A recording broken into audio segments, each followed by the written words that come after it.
खुशामदीद। आज हम किस्त 286 के वाक़यात का एक तफसीली जायज़ा ले रहे हैं। सबसे पहले दिलान और बारान की बात करते हैं। किस्त के शुरू में ही इनके दरमियान एक आप कह लें बड़ा मसला खड़ा हो गया। बारान ने दिलान की वालदा सुबैया से मिलने पर पाबंदी लगा दी और ये फैसला उसने दिलान से मशवरा किए बगैर किया और फिर अपने ही घर में अजनबी बनकर रहना।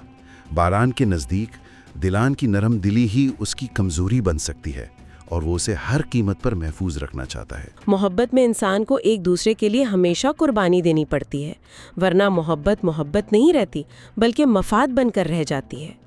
जब एक कंस्ट्रक्शन कंपनी से 20 लोगों के लिए केटरिंग का बड़ा ऑर्डर आता है तो वो गुल के साथ मिलकर फौरन इसकी जिम्मेदारी कबूल कर लेता है। अच्छा, चलो ये कुछ मुस्बत हुआ। जी, और बहुत जोशो खरोश से तैयारियों में लग जाता है। दूसरी तरफ पसे पर्दा दुश्मन जवाहिर का खतरा मौजूद है, जबकि सामने नजर आने वाले मशकूक किरदार अरकान की तलाश तेज हो गई है। बिल्कुल। क्या बारान की हिकमत अमली कामयाब होगी?